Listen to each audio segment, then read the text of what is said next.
Amém.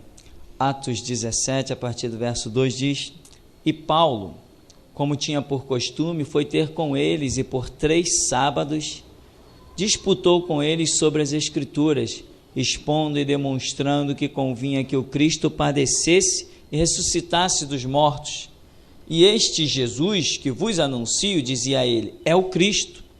Alguns deles creram e ajuntaram-se com Paulo e Silas, e também uma grande multidão de gregos religiosos e não poucas mulheres distintas.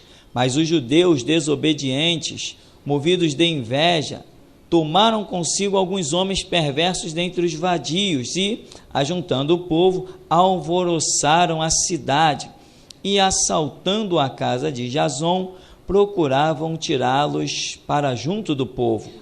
Porém, não os achando, trouxeram Jason e alguns irmãos à presença dos magistrados da cidade, clamando: Estes que têm alvoroçado o mundo chegaram também aqui, os quais Jason recolheu. Todos estes procedem contra os decretos de César, dizendo que há outro rei, Jesus, e alvoroçaram a multidão e os principais da cidade que ouviram estas coisas. Amém. Irmãos, existe o que nós chamamos de dispensação, né? Temos estudado isso aí nos nossos estudos bíblicos. Mas existe também aquilo que é chamado de dispensação pessoal, a maneira como Deus vai tratando contigo num período de tempo determinado. Existem as dispensações que fecham dispensações. Por exemplo, dispensação da restauração sempre encerra um período de uma dispensação maior. O que é a dispensação? Por exemplo, período da lei, uma dispensação. Tempo da graça, uma dispensação. Reinado do anticristo, que será quanto tempo? 7 anos, é uma dispensação. O milênio, reinado do próprio Cristo sobre a terra por 1000 anos, uma dispensação, né? E a antiga aliança, o Antigo Testamento, o tempo da lei, ele é subdividido em várias outras dispensações. E há um mover específico, pequeno em comparação a esses períodos, que também são chamados dispensações e que vai encerrando esses grandes períodos. Por exemplo, está escrito que a lei foi dada até João. Não está escrito isso? Que a lei foi dada até João. Houve uma dispensação sobre a vida de João que encerrou a dispensação da lei. Amém? É por aí. Nós vamos ter esses estudos rotineiramente nas nossas dependências e você vai aprendendo com calma, mas sem perder tempo. Amém? Quanto mais você se dá à Escritura, mais Deus se dá a você. Aqui nós vemos que quando os apóstolos saíram aqui, em Atos 17, eles estão sendo acusados de quê? No verso 7 diz, Jason recolheu, todos estes procedem contra os decretos de César, dizendo que há outro rei, Jesus. Esse foi o motivo suficiente de acusação. Esta visão se perdeu. Por esta visão se ter perdido, a igreja não dominou o mundo. Porque era esta visão que tinha que ser sustentada. Há um rei para reinar aonde? Sobre todo o mundo. Não diz a Bíblia que o verbo se fez carne e habitou entre nós? Quando os magos vieram do Oriente, eles disseram o quê? Onde é nascido? O rei dos judeus. Vimos a sua estrela no Oriente e viemos adorá-lo. Onde está nascido, onde é nascido o rei dos judeus? Ora, judeus não é um povo terreno? Ou judeu é um povo celestial? É um povo terreno. Isto prova que Jesus iria reinar, veio para reinar entre eles, fisicamente, inclusive, num dado período de tempo que nós não temos como detectar o que exatamente Deus ia fazer, como as coisas aconteceram. Existem algumas ideias que divergem.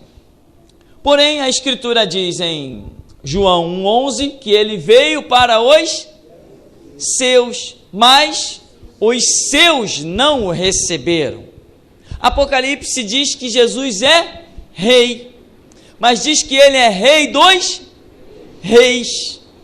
Então, se ele é rei dos reis e veio para reinar com Israel, então como que Deus olhava para a nação de Israel? Como reis e sacerdotes. Apocalipse 1,6 vai dizer que o Senhor Jesus, com o seu sangue, nos comprou e nos fez reis e sacerdotes. Você é um rei. Você é um rei com todas as letras. Você é um rei. Qual o projeto de Deus para a sua vida? Que você reine.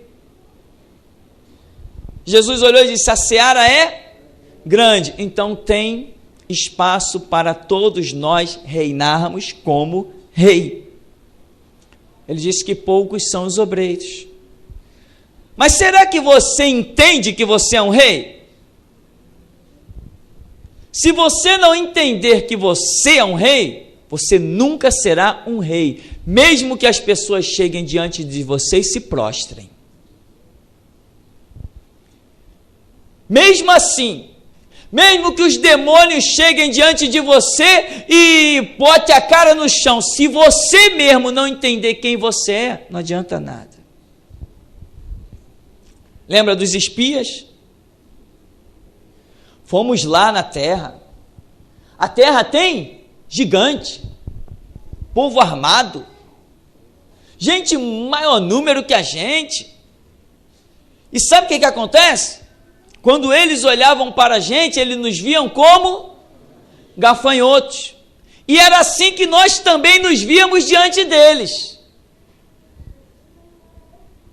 A questão não é o que as pessoas pensam a seu respeito. A questão é o que você pensa a seu respeito. Por que você não adora mais o boneco de gesso?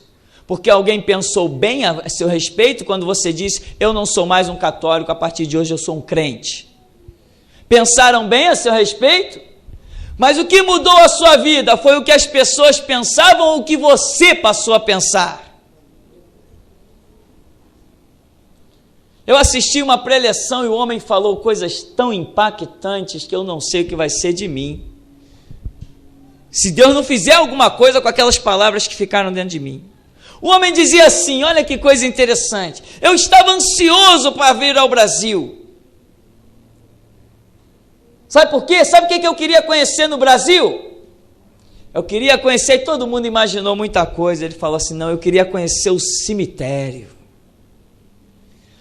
O cemitério brasileiro é o mais rico do mundo. E ficou todo mundo maquinando. E ele dizia assim: eu vou te contar por quê. No cemitério tem pensamentos que não foram expostos, livros que não foram escritos, músicas que não foram compostas, reis que não assumiram seu reinado. Eu estou acrescentando algumas coisas.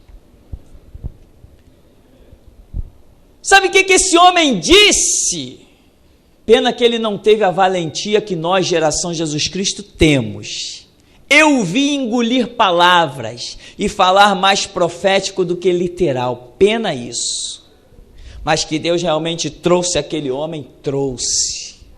Impactante. Fazia anos que um pregador não conseguia prender a minha atenção, nem diminuir a minha respiração. E ele dizia assim: vocês são leões, vocês são reis. Mas ele dizia assim: um exército de ovelhas guiado por um leão conquistará um exército de leão guiado por uma ovelha. Sim ou não? E eu comecei a vê-lo chicoteando aquela organização do evento, aquela administração. E eu disse, esse homem vai longe. Só que ele não foi. Porque uma coisa é você receber a revelação da verdade. E outra coisa é ter coragem de colocá-la para fora. Mas eles estavam anunciando aqui que há um outro rei chamado Jesus. Você foi chamado, irmão, para reinar, e quem reina, domina. O que Deus falou para o homem que tinha comunhão com ele lá no jardim do Éden? Domine sobre tudo, sobre toda a obra da criação. Tudo que eu criei, eu estou dando domínio para você. Se você tiver comunhão comigo e eu puder todo dia, na viração do dia, falar contigo, a minha palavra permanece de pé. Domine. Domine. Sujeite toda a obra da criação. Tudo.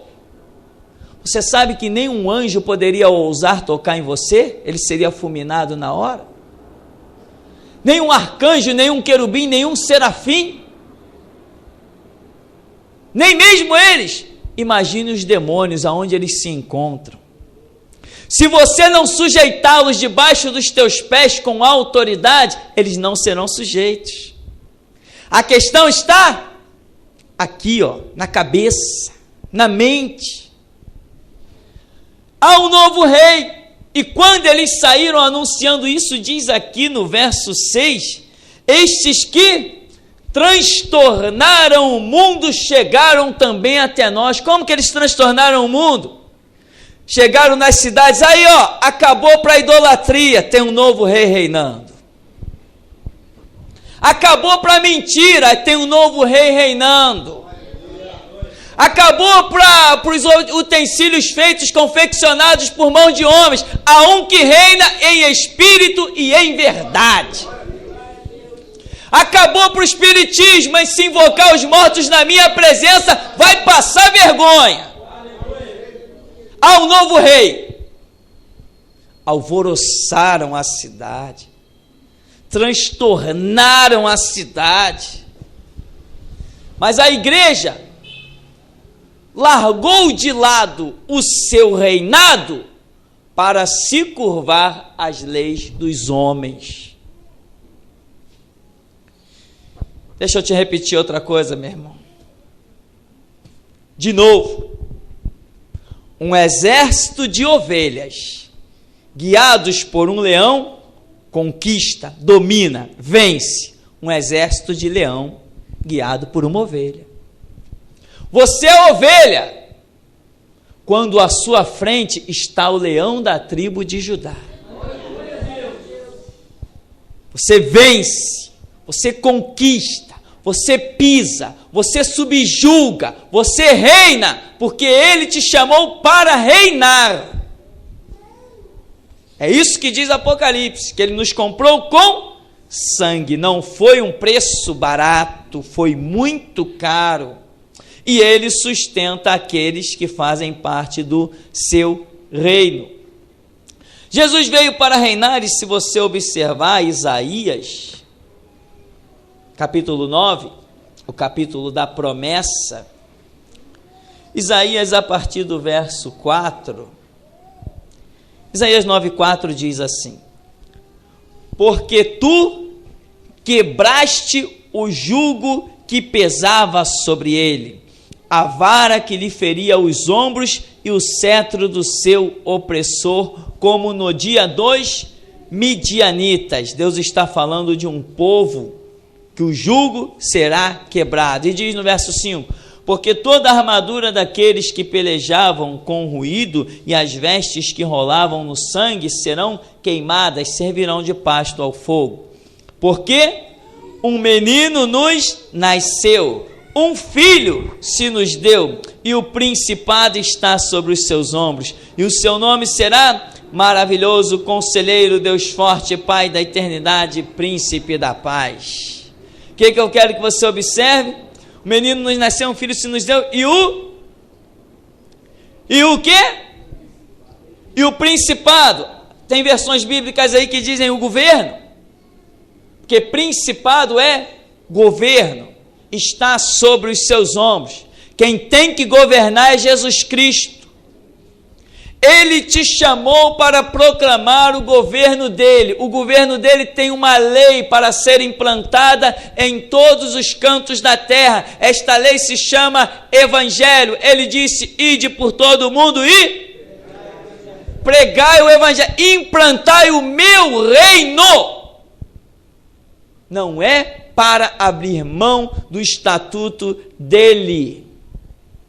As perseguições estavam na sua maior ascendência, no seu top, mas as promessas, os livramentos e o resgate de Deus por almas nunca foi tão grande em toda a história da humanidade quanto num tempo de perseguições tão intensas.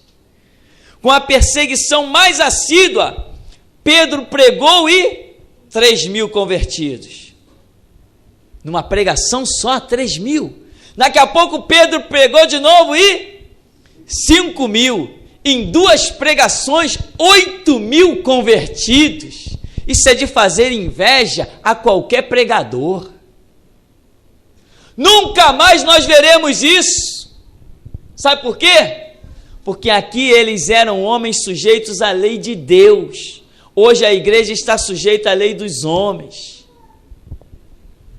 Se Jesus tem um reino e te chama como rei, ele veio realmente fazer separação do reino deste mundo para o reino que ele quer implantar. E eu vou te repetir, não há mais tempo para a igreja dominar o mundo, mas há tempo ainda para você fazer a sua parte e conquistar um grande galardão e desfrutar da promessa que diz: os últimos serão os primeiros. Por isso, irmão, eu não quero saber quem me ameaça de morte, eu só sorrio. Até hoje nenhuma ameaça me atrapalhou, nem o sono. E muito não vai atrapalhar, não tem como atrapalhar. Eu estou determinado a ter como constituição da minha vida a Bíblia, a palavra de Deus. Mas as lideranças, tem uma pregação que nós temos aí antiga, que fala sobre cemitérios, fala de ovelhas da matança. Você já deve ter ouvido isso aí na rádio. E hoje as igrejas se transformaram assim, como dizia o pregador, em cemitérios muito ricos. Quando você vem para Cristo, na semana que você se converte e recebe aquele impacto do Espírito Santo, você é o homem mais poderoso do mundo. Ah, eu aceitei Jesus. Jesus vai me abençoar. Jesus vai me fazer triunfar. Não, eu estou com Deus, o Espírito Santo está com aquele fogo queimando dentro de você e você está tinindo. Daqui a pouco, as lideranças chegam: não, não é bem assim. Isso é fé de principiante. Eu também já fui assim. Aí contam a história deles para vocês. No começo da minha caminhada, eu era o tal. Eu fazia, eu orava, os enfermos ficavam curados. E eu passava, os demônios saíam. Não, mas isso depois esfria. E eles têm a obrigação, dada pelo diabo, de transformar a sua vida em um rico cemitério. Mas como dizia o pregador, você não tem que morrer cheio, você tem que morrer vazio. Colocar para fora esse gigante que está dentro de você. Você foi chamado para reinar. Jesus não veio neste mundo procurar escravos. Ele já estava no céu servido de miríades e miríades de anjos. Não precisava de mais. Ele veio procurar, conquistar, ganhar reis. O preço de sangue não compra escravos, só compra reis. Os escravos eram comprados por 30 moedas de prata. Nenhum senhor e rei jamais deu a sua vida por nenhum escravo. Mas um rei tinha que dar vida por outro rei. Você é rei. E você vai se levantar. Você tem que esquecer os teus conceitos da Assembleia de Deus, senão você vai continuar no cemitério. Você tem que esquecer os teus conceitos batistas, metodistas, presbiterianos, senão você vai continuar sepultado. Nós não temos parte com aquele Cristo que não cura mais, que não expulsa mais demônio, aquele Cristo inútil de braços cruzados, de cabeça debaixo do pé do diabo, servindo as leis do Congresso Nacional. Nós não temos parte com eles. O nosso Cristo, depois que ressuscita, diz: todo poder me é dado nos céus e na terra. Você tem que despertar um gigante que está dentro de você. Tem que despertar mesmo. Pastor, como é que eu faço para despertar esse gigante? Dobre, duplique, triplique as suas horas de oração e clamor.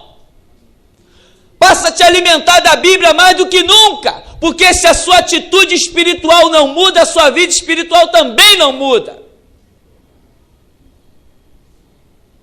Tem uma fonte de alimentação jorrando na sua presença, e você precisa. Tem algumas coisas que têm me deixado atordoado. Eu estou nesse momento aqui pregando, mas minha cabeça não consegue parar. Assistindo uma fita de Josué Erion, um homem que prega mundialmente, já teve as 2 pernas quebradas na antiga União Soviética por pregar o Evangelho. Ele conta que um pastor nos Estados Unidos estava orando e com certo orgulho: nós temos a moeda forte, nós conhecemos a Escritura, nós temos muitos missionários, temos igrejas grandes, nós vamos conquistar o mundo para Cristo, nós temos a palavra final para anunciar o Evangelho. E quando ele está nesse orgulho, muito santo, por sinal, digno de louvor, o Espírito Santo vem com o pastor, para o pastor, e diz assim: não é a moeda forte que vai conquistar, não são as grandes igrejas, nem os missionários de vocês. Aqueles que vão pregar a palavra final do Evangelho são os latinos, de língua portuguesa. Não são vocês, são eles que vão me anunciar no final dos tempos. Irmão, eu sei que isso queima no teu coração, porque isso tira o meu sono. Isso me deixa tonto. E nesses últimos dias tem subido cada coisa ao meu espírito muito impactante. O nosso hino nacional brasileiro, o hino da nação, diz assim: gigante pela própria natureza. Gigante pela própria natureza. Ninguém fez dele um gigante. Ele é gigante pela própria natureza. Um pastor americano chegou na praia de Copacabana. Quando ele colocou os pés na areia para contemplar o mar, ele teve uma visão, deitado sobre a areia, um grande gigante. Ele levou um susto com a visão, e ele falou: meu Deus, o que é isso? Que gigante é esse? O Espírito Santo falou com ele, claro, em bom som: este gigante é o Brasil, que está adormecido, mas vai se levantar. Vai se levantar. Tem que se levantar. Entende, irmão? Deus colocou os olhos sobre você, meu irmão. Deus traçou um plano para você de rei. Não aceite ser escravo. Não aceita, não. Você sai daqui com um desses folhetos, encontra o teu ex-pastor e ele te diz o quê? Não distribui isso, não. Diz ou não diz?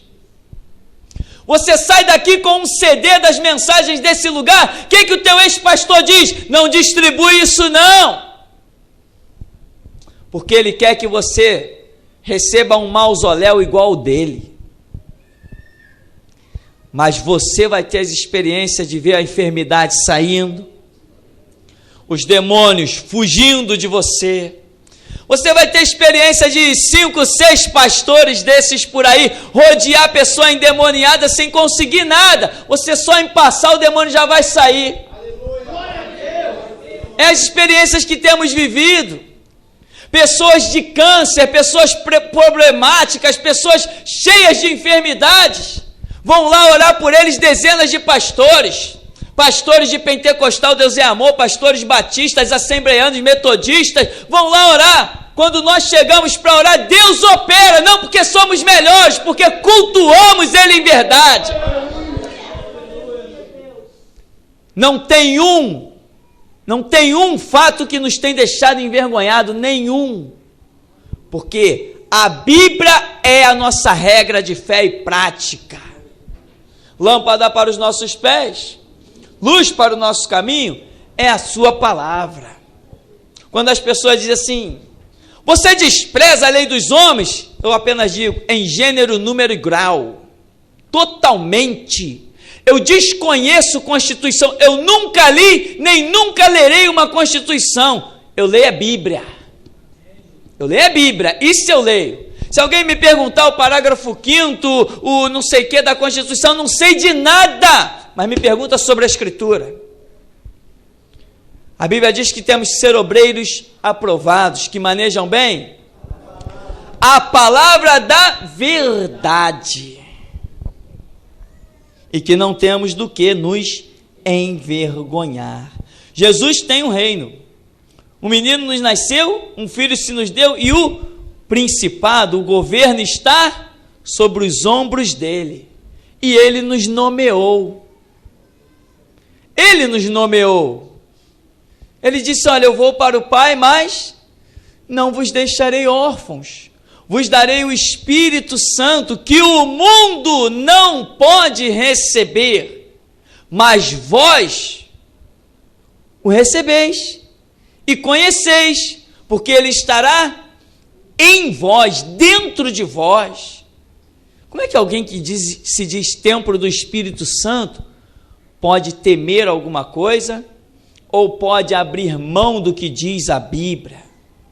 Você é um gigante adormecido, meu irmão. Você é um gigante adormecido, mas não está morto. Você não está morto. Alguns lá fora já estão mortos e não vão mais acordar, não vão ser ressuscitados, porque o tempo que nós estamos vivendo não é tempo de ressurreição, é tempo de restauração. A maioria que está morta não vai acordar, mas você está adormecido e está despertando dia após dia, porque a palavra tem penetrado nas suas juntas e medulas. Ela é apta para discernir os pensamentos e as intenções dos corações. Nós somos os reis da terra, embora aqui em Atos, capítulo 4,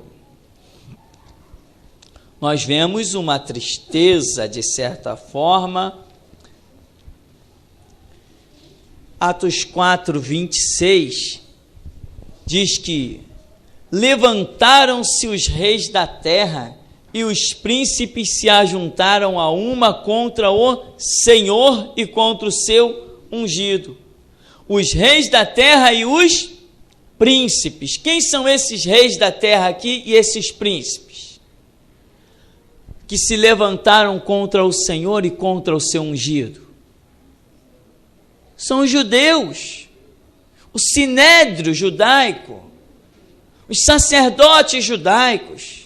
Não foram eles? Isso aqui é uma repetição do que diz o Salmo 2:2. Que os reis da terra e os príncipes, o seu próprio povo, se levantou contra o ungido do Senhor. Mas o que eu quero mostrar para você, como é que Deus trata os seus discípulos? De reis e príncipes. Irmão, deixa eu falar um pouquinho agora, até descer no natural um pouquinho. Se o teu emprego está uma porcaria, clama a Deus que você vai ver Deus mudar a história. Agora, sabe o que acontece? Tem gente que aceita ser escravo. Tem gente que aceita ser escravo porque a riqueza do mundo sepultou ela. Tem gente que diz assim, não, eu estou muito bem, eu ganho 2.000 reais. Ninguém ganha isso facilmente. Outros, eu ganho 4.000, não, isso é um emprego que eu tenho que zelar por ele. Aí zela tanto pelo emprego que se torna um escravo. Prosperidade não é ter dinheiro, prosperidade é ter Deus. Prosperidade é o Espírito Santo olhar para você como templo. Prosperidade é o óleo ser destilado pelas suas mãos, isso é que é prosperidade. Prosperidade é Deus poder contar com a tua boca na terra, isso é prosperidade. Deus poder contar com os teus olhos, Deus poder contar com a sua mente, Deus olhar para você como uma página em branco que Ele possa escrever uma história nova. Isso que é prosperidade. Aí a pessoa diz assim, poxa, aqui eu tenho que aguentar isso, eu tenho que aguentar aquilo, eu tenho que aguentar aquilo outro, eu não posso falar aqui porque me proibiram, não posso fazer isso, não posso fazer aquilo, porque se eu sair daqui, aonde eu vou arranjar um emprego igual a esse? Nós temos 2 jovens na igreja que foram demitidos por pregar a verdade no seu trabalho. Se eles amanhã por esse ato passarem fome, eu fecho as portas da igreja e deixo de ser um pregador.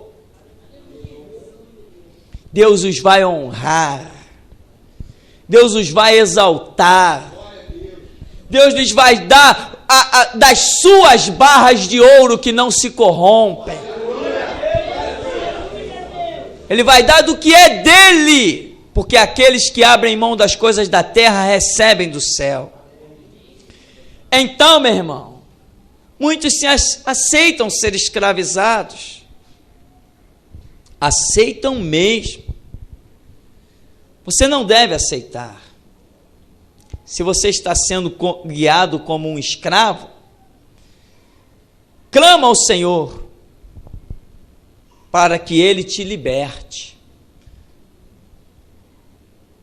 Não tente se libertar sozinho, peça ajuda dEle, porque Ele falou que se pois o Filho vos libertar, verdadeiramente sereis livres, com a libertação dEle. Faça o seu papel de rei e sacerdote, vá para a intimidade com o teu Deus. A Escritura nos mostra o Evangelho de Mateus, né? Representado pela face de um leão. Isso é interessante. E o pregador que eu assistia, ele se prendeu muito na figura do leão. E ele contou algumas histórias até interessantes, descontraídas. Mas sabe o que ele dizia? Ele dizia que o leão tem título de rei dos animais, mas não é o mais forte. E é verdade, todos nós sabemos, o leão não é o mais forte. Tem título de rei dos animais, mas não é o mais inteligente. E está provado que realmente não é o mais inteligente. Não é o mais sábio, não é o que tem mais habilidade dentro da floresta, não é nada disso.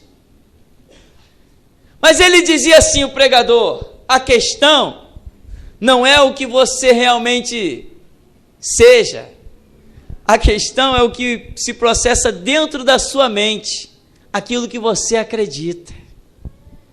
E eu lembro que a Escritura diz que se tu creres, verás a glória de Deus. A fé é algo que se processa aqui, ó, dentro da sua cabeça. É você que decide a que nível vai credibilizar a Escritura. Porque a Escritura diz que Deus te colocará por cabeça e não por cauda. Estarás somente por cima e não por baixo. Os inimigos virão por um caminho contra ti e por 7 fugirão da tua presença. Tu serás bendito no campo, bendito na cidade, bendito o fruto do teu ventre, bendito o fruto da tua amassadeira, bendito todos os teus campos, toda a tua casa, em tudo quanto tu puseres a tua mão, Deus fará prosperar. Está escrito, mas está escrito se tu creres. Isso tem que se processar dentro da tua cabeça. Você tem que começar na peleja com Deus lá na intimidade do teu quarto. Deus me mostra a estrada, Deus me mostra o caminho, Deus me mostra a conduta, Deus me revela como é que eu chego a este nível. Mas ao contrário, muitos se deixam sepultar, se deixam mesmo. Muitos dizem assim, não é para mim, então não é para você. Não, eu estou satisfeito, então fique satisfeito. Irmãos, eu fui um homem, um jovem, muito rebelde no emprego. Em que termos que eu era rebelde? Não era rebelde contra a administração, ao contrário, eu sempre fui muito além das minhas funções dentro das empresas. Mas eu não me deixava escravizar. Eu não deixava. Eu orava a Deus e Deus movia. Eu orava a Deus e Deus movia. E um dia eu estava no emprego, ganhando muito bem, para a época, e lendo a Escritura, vendo o Novo Testamento, eu disse, isso aqui é verdade demais para eu ficar levando essa vidinha que eu estou levando. No meu lugar, e tem mais, pessoas estão lá no mesmo lugar até hoje. Tem mais de 10 anos que eu saí desse emprego e aquelas pessoas continuam lá até hoje. Eu não. Lendo a Bíblia, eu falei, Deus, tu podes mudar a história da minha vida radicalmente. Tu podes me fazer um referencial para as nações. Tu podes realmente contar com a minha... Tu podes mudar o quadro da minha história. Isso que eu levo aqui não é vida. E eu dizia, lá fora, depois daquela porta, tem milhares de vidas baixando ao inferno e sendo enganadas até dentro de igrejas. E eu estou aqui dentro. Tu podes mudar a história da minha vida. E eu fechei o Novo Testamento e disse assim, Deus, eu quero ser um homem de fé. Por um segundo, o Espírito Santo passou o filme da história de Daniel na minha frente e disse assim, para ser um homem de fé, precisa ser provado. Eu senti como que alguém parando, esperando a minha resposta, e eu disse, eu aceito. Entende, irmão? Tem propostas para você, tudo mediante a sua fé, tudo mediante o conhecimento. Não nego para você que há renúncias, mas sem renúncia não há evangelho. Amém? Então, querido, desperta, acorda mesmo. Há uma multidão esperando por você. Há milhares e milhares de vidas esperando esse tesouro que está aí sepultado dentro de você. Há muita gente esperando a hora que você se levante. Como a própria Escritura diz, que a ardente expectação da criatura espera a manifestação dos filhos de Deus. Está escrito por Paulo, a ardente expectação da criatura espera a manifestação dos filhos de Deus. Deus está esperando que os seus filhos se levantem para redimir a criatura, a humanidade. Você não vai mais aceitar que uma lei humana e satânica governe sobre a tua vida. Você tem que clamar para que o libertador que te comprou com sangue entre na questão. Para concluirmos, João 19, o que será que este homem entendeu, embora a história pareça demonstrar que ele não se tenha curvado como deveria, foi criticado pelo que fez. João 19:19. E Pilatos escreveu também um título e pô-lo em cima da cruz, e nele estava escrito: Jesus de Nazaré, Rei dos Judeus. Jesus de Nazaré, Rei dos Judeus. E alguém, está escrito aqui, muitos dos que leram este título, porque o lugar estava lá, era próximo à cidade, em hebraico, grego, latim, questionaram e foram ter com Pilatos dizendo: olha, não ponha desse jeito, diga que ele disse que era rei dos judeus.